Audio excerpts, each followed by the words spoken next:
Hey everybody, it's Coach Ran Biderman. We're going to talk about part 2 of why every buyer should sign exclusive agreement and how to excel and build your business into the next level. So last week we covered everything in relation to why you should have buyers sign exclusive agreement. We explained exactly what's the reason behind it. Today I want to actually start the session before we're going to give you 40 different reasons why buyers should sign exclusive agreement. You obviously want to provide the more reasons to sign an exclusive you provide to a buyer, the easier it is for the buyer to sign the exclusive. So obviously, you want to give them a lot of reasons to sign it. Now, there are more than 40 reasons why buyers should sign agreement. I'm just giving you 40 today to give you some idea of, some different ideas, and then maybe you can rewrite in your own words and then type it up on your company letterhead and make sure you're giving it to every single buyer you're meeting with. So this is something that I believe everybody should do as part of your process building and growing your business. Now, I believe we should stop thinking about if we want to make more money in real estate or in any other sales career, specifically real estate, realtors, real estate agents, and brokers. We got to stop thinking about selling homes, and we need to start thinking about having people, clients signing exclusive agreements. If it's a sales exclusive agreement, meaning exclusive right to sell a property, or a buyer's exclusive agreement, meaning the buyer is signing an exclusive agreement with you to work with you. And on each of those two, you're going to have terms, conditions, etc., which will include also in the next sessions coming up, what should be included inside the actual agreement. But most of us have the agreement coming in from MLS or from NAR, which are perfect agreements. You don't need anything else. You might just want to create the reasons why. This is a separate form that you need to create for your clients, and then you hand it to them, and vice versa. You're going to read to them from your copy, and they're going to look at the copy while you're reading, and this becomes part of your presentation. So we're going to be talking about doing that with everybody. So instead of thinking about selling homes, you're going to start thinking about signing exclusive agreements. It's not really about how many homes you can sell a year, because it's a little bit more difficult to put your fingers on how many homes can be sold, but it's easier. You have more control on saying how many exclusive agreements you're going to get. And we spoke last week about the fact that we're getting all across the board an average about 3 to 5. 3 people that are signing, 3 out of 5 people who sign exclusive agreement will end up actually purchasing. And that is something that you guys can bank on. So if at the beginning of the year, you tell yourself, okay, I have to close 36 sales this year. If you're getting 3 out of 5 agreements to go all the way to the closing table, 3 out of 5, then you'll need to sign about 60 exclusive agreements, 60, okay? And then that's going to give you 36 closings with buyers. We'll do the math. 3 out of 5, right? You got 12 months, 60 exclusives. That brings you 5 exclusives a month. If you're signing 5 exclusive agreement every month with a buyer, with different buyers, you got 5 exclusive agreement. The average minimum closing ratio is 3 out of the 5. You're going to get 3 closings a month. Okay, and that's just buyers closings. The beautiful thing about the system is that if you follow it and you're getting 3 people to close with you every single month, you're also going to start getting a lot of listings. It's part of the process. Part of what you're going to be doing on buyer's behalf is cold calling and door knocking. Once I have an agreement with the buyer that the buyer is looking to purchase the property in X neighborhood, and I'm then going to start cold calling that neighborhood or door knocking this neighborhood on behalf of my buyer. Hi, my name is Ran Biderman. I'm working with XYZ Realty. I'm calling about on behalf of one of my buyers who's looking to purchase a property in your area. I see that you own a home at 123 Main Street. I was just calling to see when do you guys plan on moving, or when do you plan on selling this property? I can also say, if I can get you a really, really good price right now, would you consider selling it? And then if they say yes, we continue the conversation. But that's part of how to get listings. Now, while you are prospecting on a buyer's behalf, you're going to do prospecting on someone's behalf. That's going to give you power to get a lot of listings. So yes, you're going to get 3 out of 5 to actually go to closing as far as buyers goes, but you're going to get a lot more listings while you're doing that. Now, you're also going to collect, obviously, a lot of happy buyers, happy clients. Center of influence, obviously, is going to jump right in, as well as past clients, and repeat and referral, right? So you got repeat business, people coming back to you, and you got referral business by happy customers that you actually delivered everything you promised to deliver in the buyer consultation session. So last week we spoke about why everyone should sit down. You can do it in your office conference room. You can do it at the buyer's home. Like you can go to a buyer just like you're going to a seller. Go to the buyer's house, meet with the buyers, have a conversation, consultation session over there in their home. That's another way of doing it. Another way of doing it is in your office, in your conference room. Another way of doing it is you can meet also in a mortgage broker, a conference room. For example, if I'm sending the buyers to go Monday morning to meet with a mortgage broker, I can also be there and then conduct my presentation after they're done when I actually have the pre-approval. That's another way of doing the presentation, another place of doing presentation. You can also do it in a coffee shop if it's quiet enough, in a diner, you name it. But the most important thing is that actually you're doing it. It's not really something you should be doing when you show a house. You should never show a home before you sit down with a buyer on a buyer's consultation session, because you need to spend about 45 minutes to an hour going through your presentation, which is when and where you're going to show them the 40 benefits of signing an exclusive agreement to work with you, okay? Which is what I'm going to share with you today.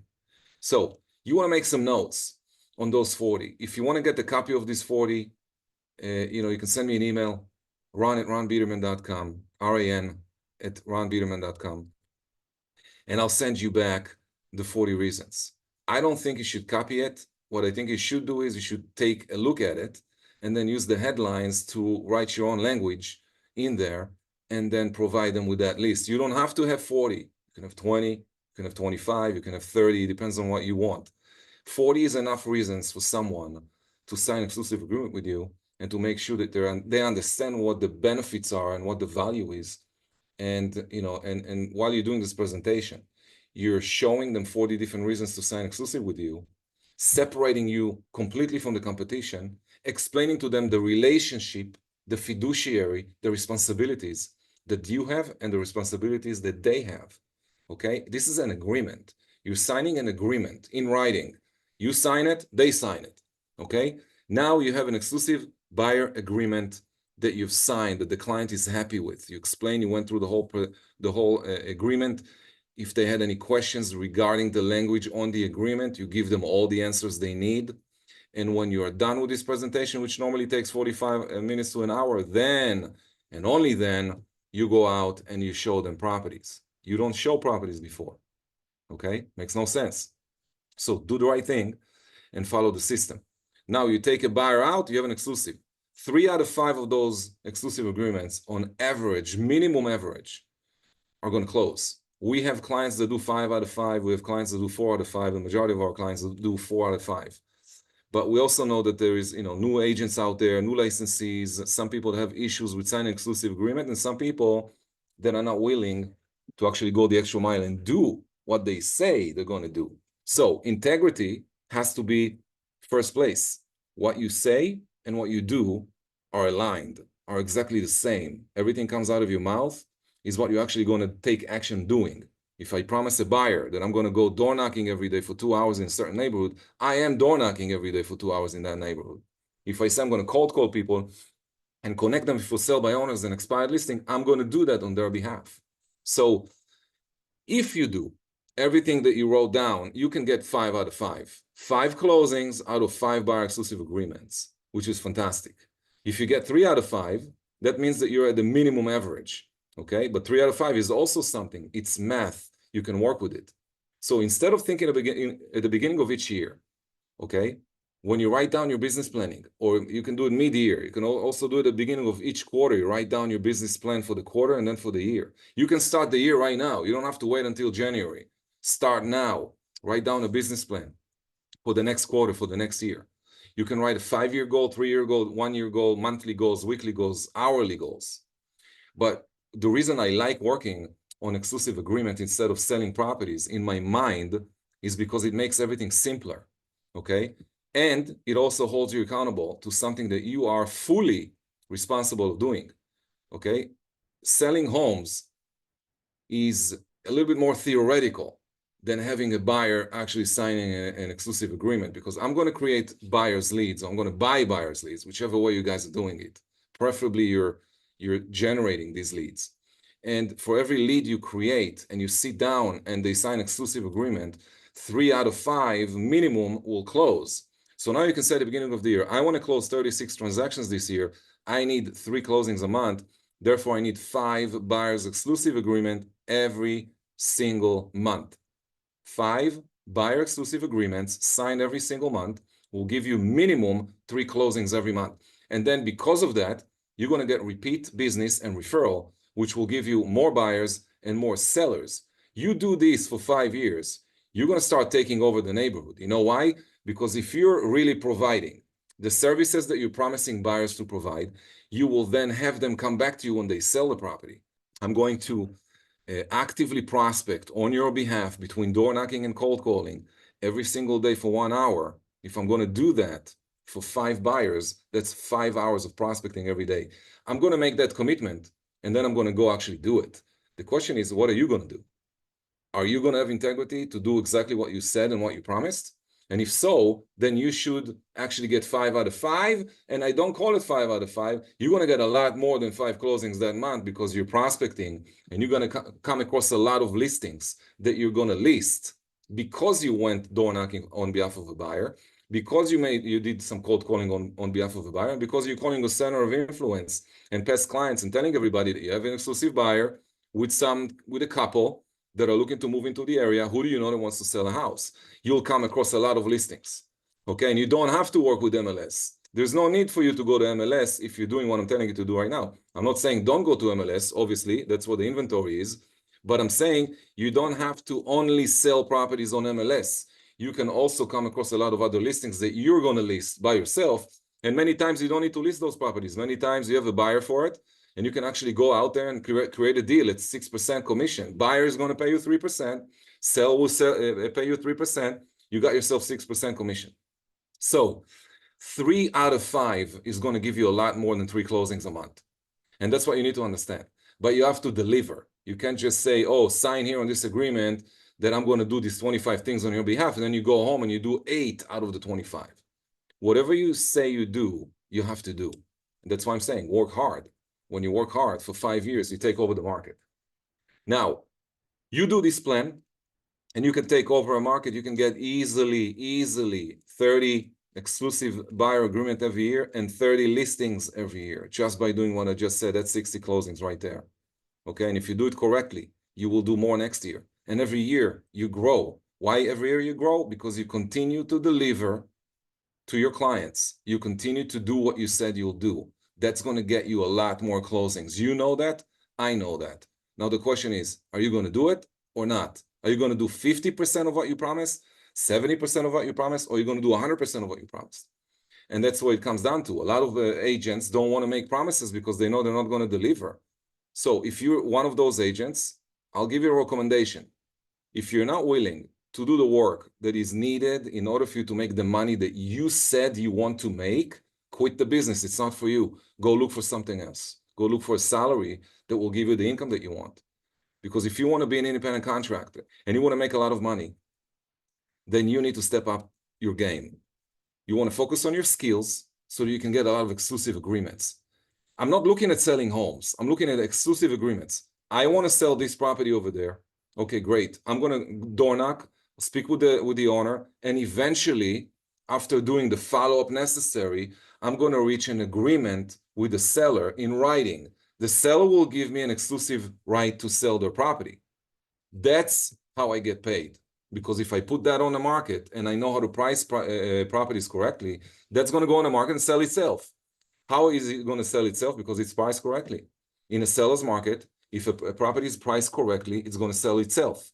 Now, probably in many cases, because I have a lot of buyers, I might have the buyer for it. So maybe I'll have a double bubble deal and I'll make double the commission, right? 3% on this side, 3% on the other side. So that's the potential of real estate. Now let's go into the actual 40, okay? You understand already that you're not looking to sell homes, you're looking to get exclusive agreements with buyers and sellers. That's what's going to make you money. Stop thinking real estate. Stop thinking of properties and walking through beautiful places and all that stuff. Put it on the side. It is not what real estate is all about. Real estate is a sales industry, okay? You're going to make money. If you're a real estate agent or a real estate broker, you're going to make money by getting homes sold. You're going to get homes sold by having people sign exclusive agreements, or a buyer or a seller. Get good at it. Build your skills around that, okay? Make an outstanding buyer exclusive consultation session, buyer presentation. Create an outstanding one, something that you control A to Z, the entire process. You know how to handle objections. You know what kind of questions the buyers are going to ask according to what it is that the agreement is going to be written about. Look, they're going to ask you some questions about the actual exclusive agreement. Why 90 days and not less? Okay, I don't want to sign a 90-day agreement. I want to sign a 30-day agreement. What you're going to answer? You need to have answers for all that stuff. So we'll practice with you in the next coming weeks the actual objection handling and all that stuff. It's not what today is all about. So let's jump right into, I'm going to read through the list that I have here, and I'm going to try to give you as much information as possible. But if you want the actual list, then you need to email me and I'll give it to you. But I can tell you that the most powerful point, the most powerful reason for anyone to work with me is the fact that I'm going to go door knocking and cold calling on their behalf, prospecting on their behalf in an area, giving them access to homes that are not on the market.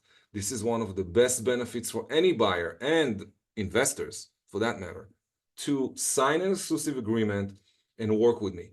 I never sign agreements for less than 90 days. I try to sign them for 6 months, but it all depends on the time frame of the buyer. If the buyer is telling me, not in a rush, I can, we're looking to buy something in the next 6 months, I'm going to call for a 6 months agreement. If they tell me we want to find something in the next 30 days, we want to be in contract in the next 30 days, obviously we need to put in a 90-day agreement. I do not sign anything less than 90 days. And if a buyer doesn't want to sign an agreement with me for more than 90, I would normally usually walk away from that. And I'm not going to work with that person. What I do, or what I do agree to do with such a case, is that I'll put in a 90-day agreement with an exit clause that they can actually exit the agreement within 30 days if they're not happy with my services, which, by the way, you don't want to hold anybody hostage. If you work with someone and they're not happy with your services, why do you hold them? I mean, it's not going to give you repeat business for sure. It's not going to give you any referrals. Just let them go and work with someone else. All right. The 40, again, you guys can take those 40 and walk around them. You can just choose some of the 40 that you wish to have. You can write your own, but the most important thing is that you have enough reasons for a buyer to choose you, to choose to work with you exclusively. You need to have enough of those reasons on the page, and then you're going to go through them and read them one by one and ask them, do you have any questions regarding this item that I just wrote here? And many times they come in with some questions. You give them the answers, you continue, and at the end you say, okay, all we got to do next is just sign right here. You point on the page, give them pen, show them paper, and let them go pen, paper, signature. And now you got yourself an agreement. The more of these agreements you have, the more closings you're going to have. And remember, a buyer agreement will turn into a closing if you did everything on the list and you went the extra mile. It's not just going to end there. It's going to become a future relationship where you're getting repeat business and referrals.